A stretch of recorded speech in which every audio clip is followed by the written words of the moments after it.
Hello and welcome to episode 269 of the Small and Supercharged podcast with Ria Freeman.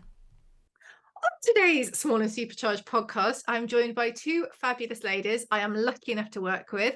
We have Emily Cole, who I'll let her introduce herself in a bit, you might not know her, and Holly Bryant, who, again, you should know Holly as well. So let's have a bit of a recap for people who are listening. Maybe they don't know you, maybe they know you and want to be reintroduced. Emily, let's start with you. Tell us all about your good self, where you're from and what you do. I'm giggling because I'll let you behind the podcast curtain. Really, it's just got both of our names wrong twice. It's been a really long week. So I feel like an introduction is needed for her as well. So Ria, my name's Emily Cole. You've worked with me for a number of years now. I draw cartoon horses doing silly things, and then I put them onto various products.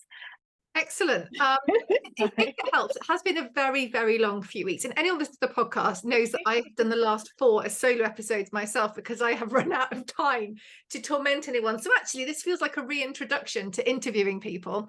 And if I was asked my surname at the moment, probably wouldn't remember it. So, Holly, let's go for you. So I'm Holly, and I own Design for Dogs, which includes massively in the name.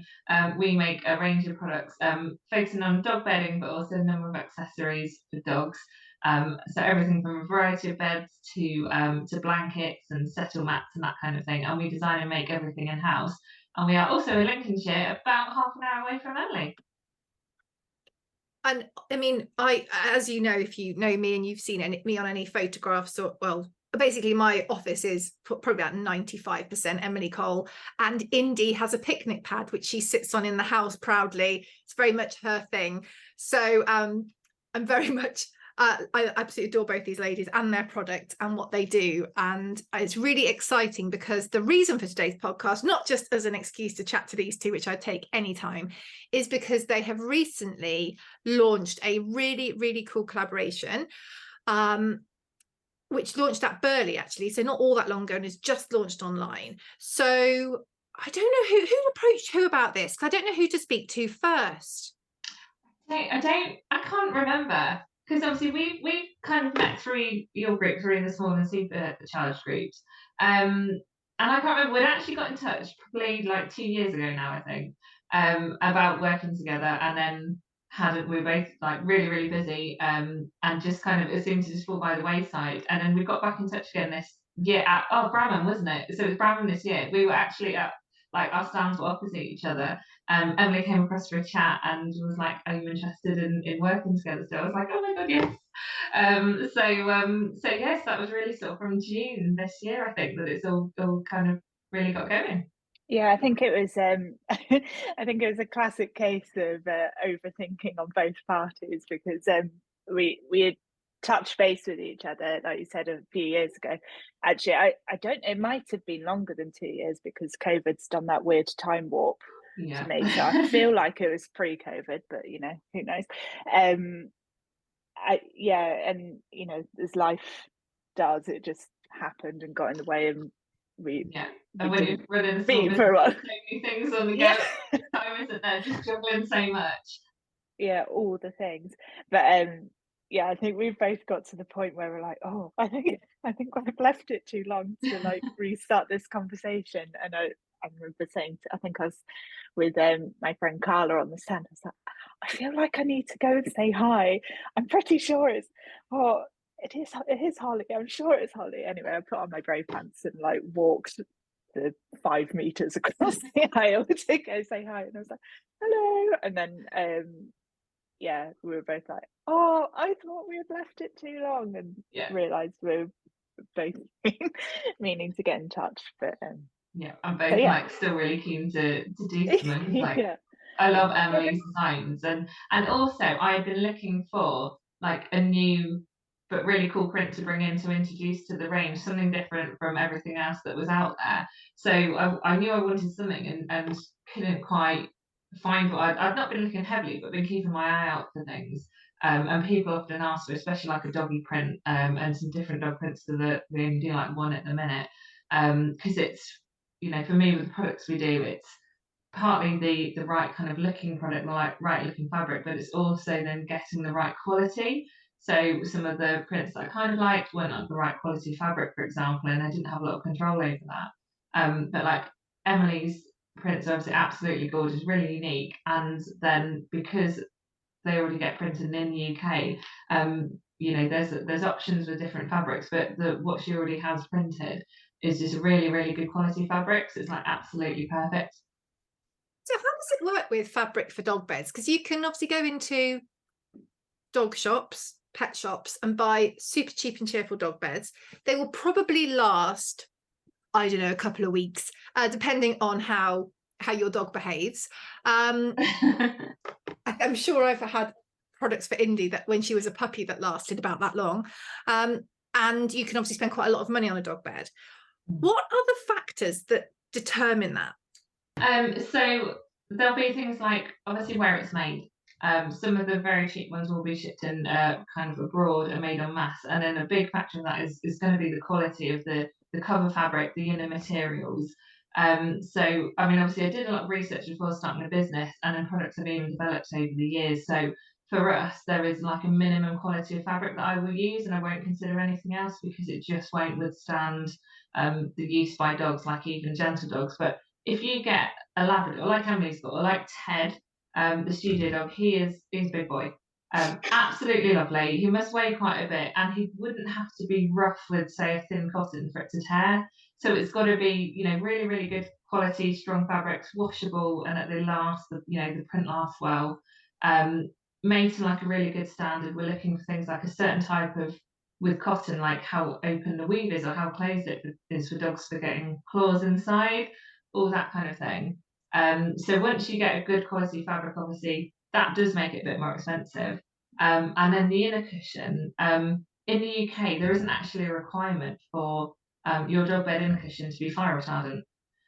Dog beds are in a bit of a grey area, so you'd be surprised. And again, when I was, developing the products, I tested one that we had in our house that I won't name the store we brought it from, but bought from a large kind of nationwide store chain. And I was testing the hollow fibre in them, and you'd be surprised how quick that went up in flames, big flames, and it was quite worrying. So I kind of said, right, obviously everything we do is going to be fire retardant from the off. And in fact ours is kind of double fire retardant, if you like, because of the casing we put on the inners. Again, we use a different fabric over the inners to make it better quality and more durable. A lot of dog beds are made from a corabin with a hollow fibre inside. Corabin's very cheap. It tears really easily. Dogs can rip them through the kind of outer cover. And I know people have had that and experienced that. Lots of dog beds also aren't very well filled. So, you get one of these cheaper beds, and within a couple of weeks, it's like the dog's laying on the floor because there's hardly any filling in. So it's kind of all the way through, literally from the inside out. They need to be designed kind of well. The quality has to be there in the materials and how they're made as well, right down to the threads we use are different to what anyone else uses to make them really tough. I guess that's the thing. You can spend not very much money at all on a dog bed, I don't know, a dog throw, but actually if within a week, within a month, if it's ready for the bin, if you look at the cost per wear, it's actually incredibly expensive to buy. Yeah, it's a false economy, isn't it? It can be a huge false economy. We have quite a lot of customers who, I mean, there's one customer in particular, they've returned to us a few times because they've said, they used to, for their Labrador, replace a bed every couple of months. So if they spent 30 quid on that bed and they'd go through 4 in a year, well, they've spent £120 on 4 dog beds in that year.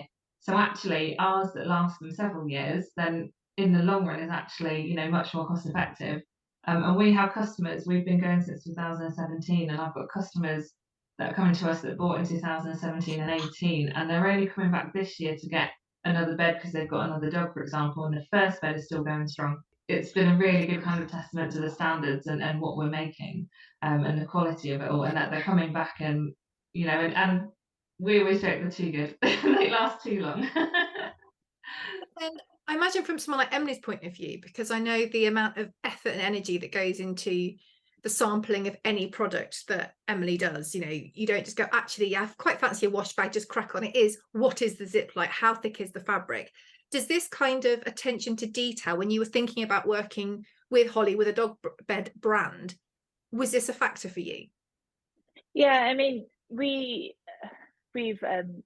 got office dogs, and we've always sort of toyed with the idea of wanting to do dog beds and dog toys and blankets and things. But with a lot of my collection, I try and source it as locally as possible, and finding someone that would make dog beds to good quality was actually really tricky. And then, like, I spoke to someone who works with factories internationally, and as soon as you're going to places like China, where again you don't know the quality of the bed you're getting, or from things like the zips and stuff, and it's all very expensive, you're having to order like tens of thousands of beds, and that's just in one size. So when I spoke to Holly, I was like, oh great, she's in the UK. But then I didn't realise she was literally in a neighbouring village. In fact, in the same village that I used to live in before I bought my house. So that's how close she was. And then at first I assumed that she just, I say just, I don't mean it like in a dismissive way. I thought she purely like made the covers and things like that. What I didn't realise until recently is that she literally makes the mattresses, like, which is just, it blew my mind, because we went over to go visit her workshop, and I mean, they were making beds right in front of us, and it was, I mean, speaking as someone who can barely sew a button on, it was, I don't know, it was just amazing. I was just sort of mesmerized watching it all. But yeah, knowing how much attention and work goes into every single bed, not just one part of it, but like all the parts and all the products, it's just so reassuring. And yeah, it just felt like a very good fit, and I was just really keen to pursue it after seeing how much work and like passion Holly had for beds. I mean, I've literally that was the first time I've heard about like the fire retardant aspect of it. I had no idea dog beds could go up in flames, which is very worrying. But yeah, I mean, that it just shows the extent of Holly's knowledge about this. It's it's just pretty incredible, actually. So I was delighted that she wanted to work with us, but I also loved the products she had already. So It's the thing, I mean, for both of you, isn't it, that because you've worked so hard developing your own brand, you have to be really careful who you collaborate with. I know I harp on about this a lot, about, you know, when we do competitions with people, we have to make sure that those, you know, that brand that we're working with for a short amount of time aligns with our goals, align our objectives, our customer demographic, all of that. But actually, from a collaboration like this, you are linking your brands very closely together on a certain product, but they have to reflect each other's values, don't they? Yeah, absolutely. And you know, we already go to some similar like events to the events that we go to, so we've already got a very similar customer base, so they're looking for the same kind of standard of products as well. I think nowadays as well, buyers are a lot more conscientious of where things are coming from, where things are made, and people will often pay a little bit more for a better quality product that's more locally made, that they know is made to like better standards and more ethically made as well. So they know the story, they meet the people, they see us on social media and on Instagram. So they know that product also kind of lines up with their values as well. So how did you go about, you knew you wanted to work together. What was the next step in this journey? Because Emily's got about 600 million drawings, ballpark. How do you even start to work out what, because you picked two now, how did you do that? I had some table runners that I've printed recently. So that was a few products with the biggest scope of fabric that I had to hand, and I brought them over. It was actually at Bramham that we were doing this, and I was like, I've got these 3 patterns, like, what do you think will work and things? And obviously we loved the Muddy Paws because that was on it's like a lovely teal color, I think, is how I describe it. But then we were toying between the dressage and the eventing, and we were looking at the eventing. We loved it, but initially it was set on like a really pastely sage color, which is lovely, but wholly impractical for dog beds. So we just started chatting about what we could do and the scopes of what we'd want to do long term with things. And then I went away and played with the colorways on the eventing pattern, and then I think you came over to us, didn't you, with some of your products. You met the office dog, which is a different story. I'll go on to that one in a moment. But we were lying like various tea towels and patching things up and working out which ways we'd like the pattern to run and how big we'd want the actual pattern to be printed.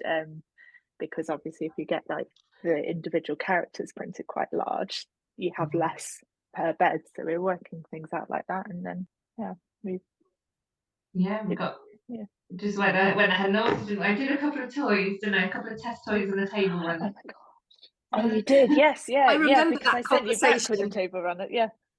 I remember that. Do you think I feel like, I don't know whether you could just put it into the group that we're in, would you mind if I cut up your table run? It was some really good comment like that. And I was like, absolutely, go for it. But I mean, did you want this back?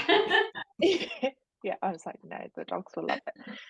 But Holly you made a Christmas stocking, didn't you? Which was just divine. Well. And then you made like 3 bone toys, and you embroidered Ellie's name into it. I refuse to let the dogs keep that one in the office. That's Ellie's for at home. Because we thought they wouldn't be very careful with them, but they all love them. And honestly, we have we have a dog toy graveyard here. Apart from the bones are kept like immaculate, but they use them. Peggy loved it. I mean, Peggy is a Patterdale who is an entity of a dog. She really loved the squeak because I think it reminded her a little bit of small rodents. But she really, really loved that toy. And she was like, no, I'm keeping this one. This one's mine. But they've all been so sweet with them, and they've just, I mean, they still look amazing, and they've been used pretty much every day. But just circling back to Holly meeting the office dog for the first time. So we've got 3 dogs. We've got Ellie, which is my Labrador, and then we've got Teddy, who, he's just, if a human was a dog, that would be Ted, wouldn't he? He's just lovable, and all he wants is attention. Peggy, on the other hand, I don't quite know how to describe her. She's very much a Marmite dog. I adore her, but at the same time you want to hate her because she is so annoying and so tenacious. And when she met Holly, a toy or something had gone underneath the sofa, hadn't it? And bearing in mind that Holly had been there for 20 minutes, Peggy somehow managed to get Holly on the floor, crawling around, looking for this toy. And Jess and I are just sort of with our heads in our hands going, oh my goodness, I can't believe this dog is like manipulated. We were talking, and she was sat there so sweetly, and she was so good, and she was kind of looking, and she was being really polite. So it's like, right, hold on a second, guys. Gotta get this out for her. At least you didn't have to ask if Holly was good with dogs. I mean, gosh, that. Yeah, I know. It's just Peggy doesn't give up, and she does this noise. She goes, and she'll just do it until she gets what she wants. And I'm pretty sure that dog can think objectively about working situations out. But anyway, that's my dog. I think she's really like Buster. So it's like, yeah, I love it. I love Busted Bits. He's very similar in character. So. So what was the next step then? So when did you decide what products to do in the range? Because you've been quite selective, haven't you, over what products to offer at the moment? Yeah, so when I came across to see Emily, I brought some products with me because I've had to think about what I thought would work. Because I find that different products, especially in prints, for example, tend to be more popular. Certain products, certain sizes, that kind of thing. So I thought while we kind of start and see what people think. Obviously, we make everything in house, so we can custom make. So if anyone wants anything else, anything a different size, we can easily do that. But I thought if we just kind of go for a slightly more limited range while we get the feedback, see how it goes, and then we can kind of develop things from there. So if we didn't do a certain size of bed straight away, if lots of people wanted it, we could add that in. So we had that day, with over at Emily's with like some 2,000 table runners, picking them over beds to see roughly how they'd go. Talk about different sizes for different types of bed. So like a couple of sizes I've kind of recommended, well, let's not necessarily do them straight away. These are more popular, especially with that group of customers, our kind of typical market. We think they're going to be would be buying these products. And yeah, really it was let's launch with these, see what the feedback is from Burghley and go from there really. And we can, because we're both small businesses, one thing that works well, like Emily said, she doesn't have to buy 10,000 dog beds from me. We can make things, we can adjust things, and we can be what's that buzzword everyone loves for small businesses is agile, isn't it? We can be very agile. We can change things, see how, test the market, see how things go, and we can make changes if we want to really.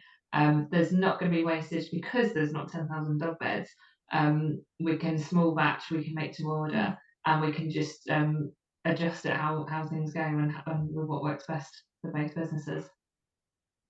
Got to be a better way of doing things, because you can guarantee you've got 10,000 dog beds in small, and all your orders are going to be extra large, or the other way around. And then you've got to order more because you want to help that customer, but then you've got so much product. And if we're thinking about actually being more sustainable, and from a cash flow point of view, obviously it's better from a business point of view, because you've got the kind of raw ingredients there ready to make what you need.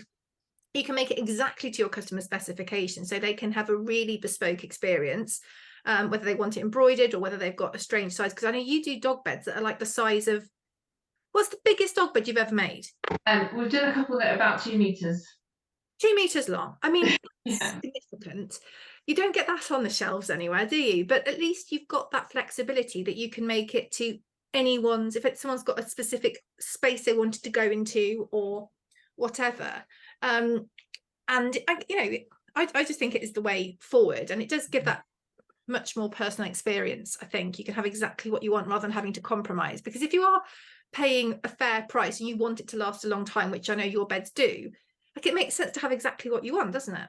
Yeah, exactly. We can do that. Like I say, it's so much better for cost and also for the environment that we either make everything to order or we do things in small batches if they're popular. We never try to do too much in one go, because you don't want it just sat on the shelves. There's no point doing that and kind of making that stock unnecessarily, and we just make it as we go. I've got people in every day, so we're always making, but we can adjust because at different times of year, products will be different. If we have a sudden hot spell, or a heat wave in spring, then certain products are going to be more popular. This time of year it's cooling down, the warmer products like the blankets and that are going to be more popular. So we can adjust it quite quickly, depending on the season, but also kind of weather spells, and what's going on in holiday seasons. And then also, because again we have all the fabric, so as we cut bits down, we do obviously kind of place everything to get the best use of the fabric, but if we've got bits left over, that's where you get your small pieces for things like the toys. So they can be made out of it. So we have very, very little wastage. I think for the amount that we make as a business, the amount we produce, we actually don't have much wastage at all, much going into the bins. We've even got quite small scraps of Emily's fabric, because we're keeping them, because we don't know what we're doing with them right now, but we might be able to do something soon. We'll think of something we can do with them, rather than just throwing anything away. So I was really impressed when we had a chat about this a little while ago, and we were talking about the size of the material on the roll. And I don't know what witchcraft went on in your head, Holly, but you were like, well, if I did this, I could do this, and this would do this, and we can do this many from this. What seemed to me like quite a small piece of fabric, but it really does count, especially when expensive fabric. But it was like witchcraft. I mean, I get my calculator out for really simple sums nowadays, but you just seem to picture it like Sherlock Holmes-esque and work it all out.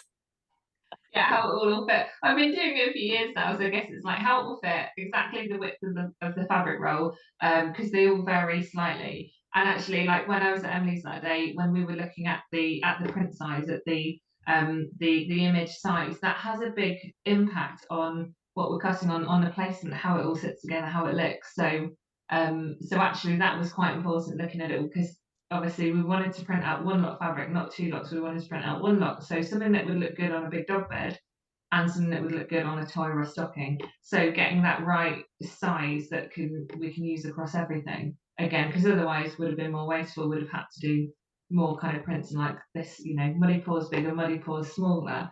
We didn't need to do that. I think it looks fab on all of the products. You can see on a bone toy, you can see all the dogs really well. On a mattress bed, again, they look fab, and it doesn't look too small or anything like that. It looks a really nice size. What does it feel like for you, Emily, when because I know you obviously you're there, you're drawing, you're changing the colours, to actually see the first time you received or saw one of the products from the new Emily Cole X Design for Dogs range? It's actually it's really surreal, and I've been fortunate enough to have had like a few collaborations that have, I mean, things like the dog beds, or say the jump wings that I did with Jump for Joy, like they were like on my long-term goal things, like the sort of things that you imagine you'd be able to do, I don't know, when you're super established and things like that. But so to like actually be at a point where you've got a little dog toy in your hand and it's got your design, and not only that, like the Muddy Paws design is of our office dogs, Holly, Ted and Peggy, and it's them, but it's on a dog toy, and you're giving it to one of your office, and there's just a little bit where your brain can't quite keep up with what you're holding or what you've managed to achieve with working through someone else, and yeah, it's really lovely, and I'm just so thrilled in the fact that we've been able to do it in such like a local, as you say, like agile format, where you can chop and change things, and if we wanted to do something a bit differently, like all I need to do is pick up the phone and talk to Holly, and Yeah, if you want like a different size stocking, can you run one of them up? Yeah, sure, get that done this afternoon, kind of thing. Like we were picking like the different fabrics that would pair with, like, say, the blankets, wasn't it? You're like, would you like this one, this one, this one? I was like, the really, really fluffy one, please, because that looks lovely. And it's just something that you wouldn't get working with like a really big factory or something like that. I mean, you get the level of being able to design your own things, but like it's just got a personal level on every single aspect of the product, and I think that's what's so wonderful about working with small businesses and shopping with small businesses, because there's that much more care and attention to detail with each bit.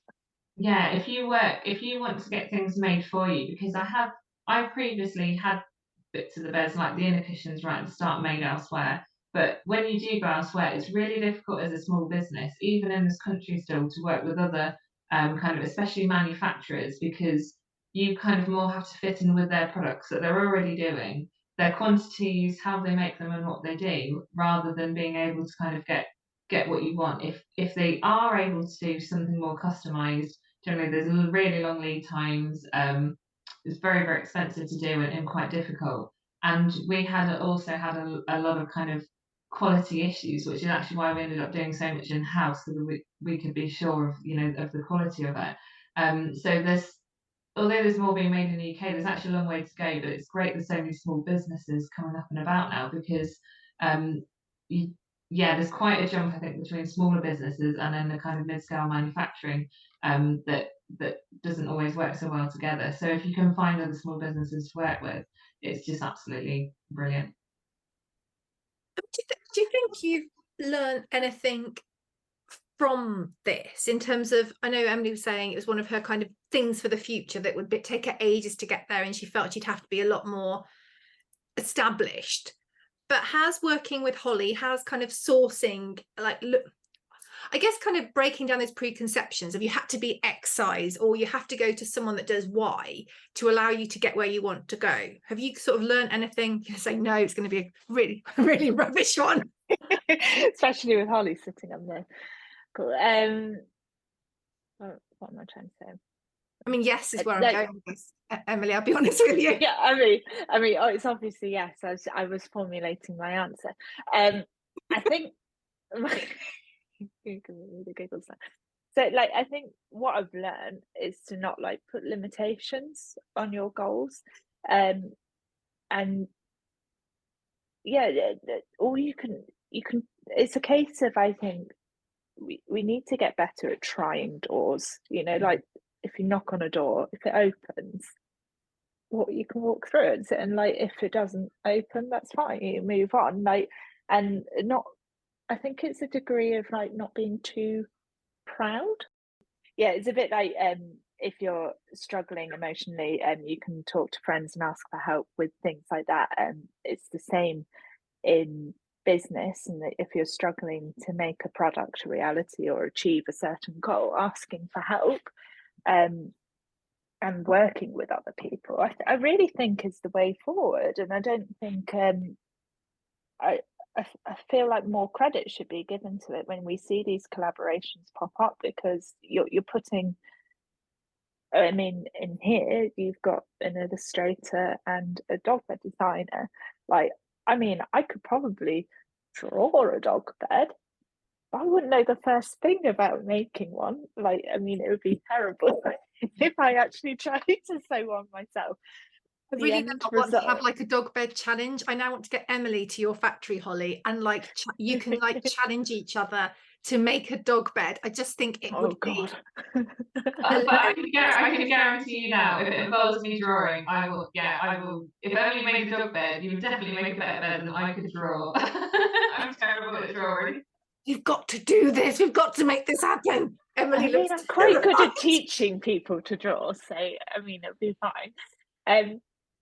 But the, you know, like the end result of the product is stronger than if we had tried to do it like individually. Yeah, by like working together and like pooling that knowledge from each other's kind of industries and our markets as well, and talking through the products, what we think will do well, that kind of thing.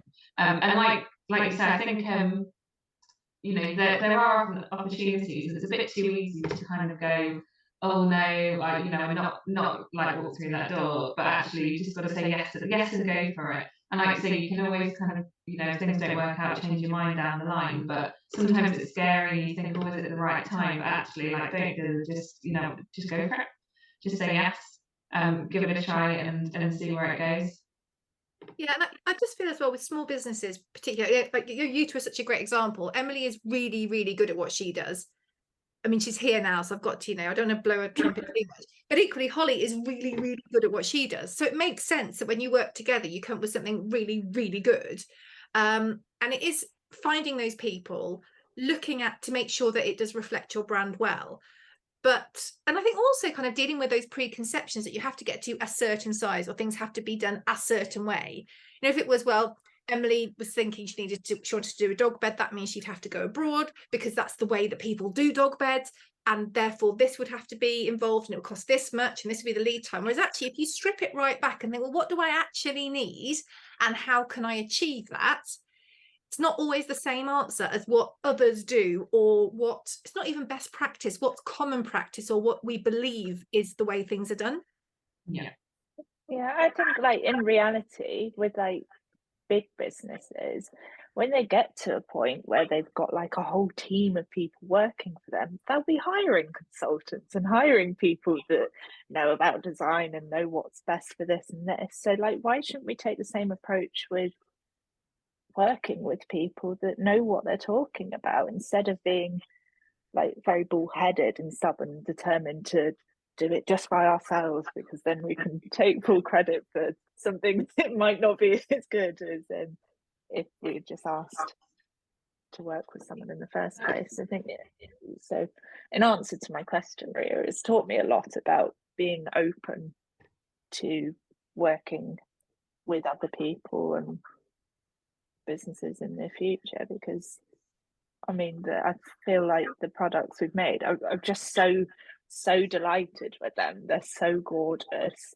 And I know when we were having the photo shoots with the office dogs, I kept seeing Holly photos. I was like, look how cute Ted looks in his blanket with Ted on the blanket. Yeah, I love that you've got all of the dogs, as well as Ellie, but all of the dogs that are on the Muddy Paws have modelled something in Muddy Paws. I just think that's absolutely brilliant, and like a great selling point, but also a great part of the story as well. Like as things have developed, you know, you've had Muddy Paws design out for a bit, but actually, oh look, here's the Muddy Paws dogs on their Muddy Paws dog beds. Just absolutely brilliant, isn't it? Yeah, because we've also discussed, haven't we, Holly, about what pattern we'd do next, and actually working with you on a pattern, because I think it's about time Ellie gets involved on something. But I mean, this is where like there's just so many options now. It's very exciting. It's opened up, because I wouldn't have thought of, because like I said, I've wanted a new print or prints for a while, some nice prints and kind of cutesy prints, and I've looked at fabric suppliers and what is already there in fabric, and I wouldn't have thought. I mean, people have said to me, "How about designing your own fabric?" And I'm like, "No, because I can't draw. I cannot draw at all." But I hadn't thought of finding an illustrator to work with, to bring your prints or my prints or ideas and things like that to life in that respect. It was just, when people suggested, how about doing your own print, I can't draw. And it just didn't kind of pop into my head that, oh, actually, but there are people who can. And they could do that bit, and we could, work together in that way. And I didn't necessarily think that, it was a bit closed-minded really, but didn't really think of going down that route. And actually it's like, Emily can draw. We start with Emily's prints, but we can get involved and work together in future collaborations as well, and designs. Really exciting. So you launched at Burghley, and you both had stands at Burghley, and you both had the products on the stand, didn't you? Yeah. How was it received? Well, they went down really, really well, and it was nice because we hadn't fully launched them online, so we had like the benefit of just seeing what people's reactions would be to them, because I know, Holly, you were saying that you've not had a horsey pattern specifically, so we were quite intrigued to see what the reaction to that would be. And I mean, what better place to trial an eventing pattern than at Burghley Horse Trials. But I know like the dogs, I mean, like our office dogs, just all adored those toys. I think we pulled out of toys on our stand. And then we actually had a dog next to the stand we had in Rural Crafts. So naturally, I got nothing done because there was a dog, and I must get to know this dog. See, a devil for that. At your Horse Live, I remember this clearly. We were chatting in a conversation, and they had like an Explo dog walking around, I assume on training. We were chatting away, and then Emily vanished, and she sat on the floor fussing the spaniel, and I'm like, I have photographs, because like, oh, we're not talking anymore. Emily's sorry, I like you, but I like the dogs more. Yeah, there was a little dog next to our stand, and she she found one of the toys on our stand, and she was so delighted with it and so happy that I couldn't bring myself to take it away. Like I did initially take it and put it back, and then I was stood talking to her owners, and I saw her really slowly out of the corner of my eye, like lean past us just to take it by the corner. But I sent a video to Holly of like this little dog like just running up and down, getting like zoomies, because she was so happy with it. And then I was like, I'm I'm going to gift this. Like, I will buy this one for you. But she then came in the next day, I don't know what it was, and she was still carrying this bone and still just excited to have it. So I was like, oh, it's just as well not all my customers aren't dogs, otherwise I'd never sell a thing. I'd give all the things away. Oh, that is so cool. Well, I mean, one thing that was really great and really exciting was, and I wish I could have filmed it, but the amount of people walking by. So I know some people came over to our stand if they'd been to Emily's and like there was a dog bed on our stand that they already sold, so on Emily's and they'd come around. But honestly, the amount of people walking by just going, oh, that's Emily Cole. Oh, that's Emily Cole. Oh, yeah, it's really lovely. And so the amount of people that just recognise the print because we've got lovely fabrics. But we don't have that recognisable thing. We used to have so fuel fabrics. We used to stock them. Obviously, they were very recognisable. But since we don't do them anymore, we've not had such a kind of identifiable print, like not a brand as such, in the same way. So it was just absolutely brilliant seeing people coming in and ordering that because it's Emily Cole. So they wanted that Emily Cole print in their dog bed, in their dog mat. So we took an order for one of the products that we haven't got listed at the minute because someone wanted to. They're like, oh, can you do this mat in Emily Cole? I was like, yeah, of course, of course we can. We can do any of it. But it was just great, and I think it was nice for them to see the range of products and go, yeah, we'd like that, but in the Emily Cole print. So it's very, very cool that they're getting bits because they want Emily Cole's print because probably they've already got the tea towels and the table runner, and now the dog bed in the kitchen is going to look fab tied in with all of that. Which print did better, eventing or muddy paws? Oh, I don't know. I think it was pretty close actually. It's quite close close so far. Yeah, it's very close. It's going to be interesting to see, and especially run up to Christmas, what things go. Because obviously that was also Burghley specific, but online. Because I think more of like my customers, for example, go for the dog print. Obviously some are horsey customers, so they'll go for horse print. So it's going to be interesting to see how it goes, and I think it will be interesting to see like I say, in the run up to Christmas versus right now. Obviously Emily's going to Your Horse Live, so again I'd expect more of the eventer to go, although the money pools are still popular at Burghley, but you kind of think that more of that eventer print will go, because it's a more dedicated horse crowd. But it'll be really interesting to see, because obviously we've only just kind of launched it online and just had it at Burghley, so yeah, I can't wait to see how it kind of progresses really, and how things develop. And then the other thing is that because we are working together and both small businesses and doing small runs, if people start saying they would like a different colour background on the print, that's something we can look at doing if they want. I mean, probably not red, but for example, if red comes into fashion and interiors in a big way, and lots of people want red on the back of the eventer, that's something that we can do, and that can be changed over time. So that's quite exciting to see. Definitely. And so obviously these have just launched online. I know you did a soft launch at Burghley, but they've just come out online, which is super exciting. But you're going to be there will be some on your Horse Live stand, won't there, Emily? Yes. Good. I felt like you were telling me that they are. That sounded really threatening. It wasn't my intention. You will take. But actually, it's a good opportunity. I bought a dog bed at a horse trials many years ago. No, I didn't. It wasn't me. It's my mother-in-law, and I had to lug that damn thing around. And I was in charge of taking it back to the car, and I was thoroughly unimpressed by the time we got back to the car because it was massive. But at Your Horse Live, obviously, you'll have a selection of products on the stand and toys. I'm sure people can take dog toys home if for money. But the beauty is that actually is the idea that they can order online based on what they've seen, and then Holly will magic it up and deliver it to them. Yeah, I mean, I think the plan is to take a few of the smaller items that it could just be popped in a carrier bag and things like that, like the snuggle sacks and stockings or the dog toys, as you said, but obviously no one wants to be lugging around an extra large dog mattress, but we'll have a selection so you can just see how big and beautiful and comfortable they are in person, and have a look and get a feel for it, but then we can take the order for you and it can be lovingly made and dispatched. From I think that's the negative of online stuff. You can't feel it, can you? We said about the quality being such an important thing. You can look at two identical products, though they look identical, but one's one price and one's another. And actually, you don't know the difference until you look at them and go, well, this one's see-through and this one is going to last. But at least on the stand, people can come and actually feel it, squidge the foam, see what it's like. Come have a lie down on the stand. We lie down and sit on them all the time. They're lovely.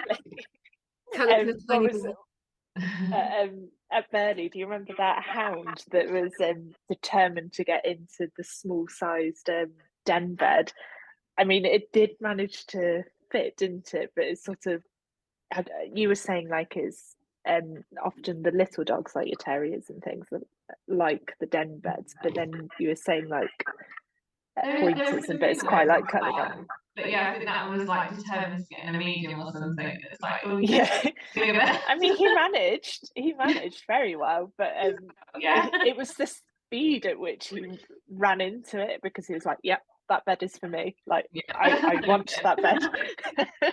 It's very fun seeing all the different dogs, because people often ask, will my dog get into the den beds? And some need a bit of time and some do need a bit of guidance, but it's astonishing. Some beds that have never been, in a den bed, they just literally run on stand and like dive in, and they're just instantly in, and you're like, wow, it's a real blink and you miss it, and they just like know exactly what to do.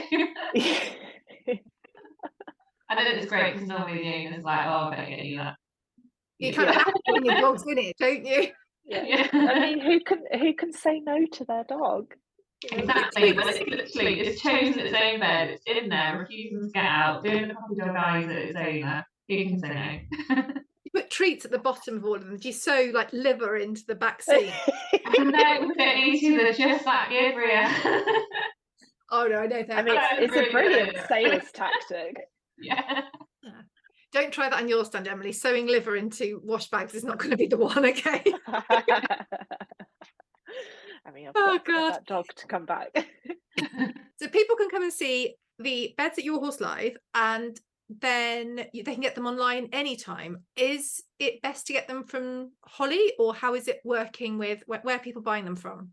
At the moment, we're pointing everyone towards Holly's website, which is designfordogs.com. And I mean, you can see her whole collection there, which is just gorgeous. But you can find the Emily Cole and Design for Dogs collection on the homepage, isn't it? Yeah. Is there anything else either of you would like to add today before I'll let you go? Anything you'd like to share? No. Okay. Go and have a look at the range. Go and see Emily at Your Horse Live. Do you know where you are at Your Horse Live, Emily? I'm in the same place I was last year, so that's the Marquee, isn't it? By the kind of the main arena, by the main arena. That would have been a better description. I'm by one of the exits in the main arena in the Marquee. I was going to say look for pink, but all their floors are pink. I was just going to say, follow the pink carpet. All pink carpets lead to the pink stand. So when you find a pink stand with cartoon horses on, that would be us. But yeah, no. Excellent. Or it's designedfordogs.com, where people can come and buy, learn, can't feel, but they can feel at Your Horse Live, and get themselves a lovely dog bed. They do need to crack on though if they want for Christmas, don't they? Because you will be, when do you roughly close orders for Christmas? Well, we stay open really till sort of mid-December, as long as we can, but it does vary depending on how busy we are. So sometimes we have to kind of just, even though we've got our planned dates, we literally have to shut like a week early some years because we've just been inundated with orders, and obviously I have to make sure that we get them all out. So I would just say order earlier, especially if you say you're going to visit family before Christmas, if you want it to get it wrapped. The sooner the better, just to make sure that you get it there in time. And obviously, God, touch wood, Grandpa on my desk at the minute. Hopefully, we don't have the issues with the post like we did last year. I don't think there's any strikes or anything planned. That all seems resolved. Obviously, that was an absolute nightmare situation. So, just to avoid stress on everyone, ordering earlier is much better. Get in early. Oh, gosh. Well, thank you very much, ladies. It's been lovely to chat to you as always, and I can't wait to see the products in real life at Your Horse Live either. I feel like I've been involved in the process. I've looked at the pictures and they all look amazing, so I can't wait to see them in real life.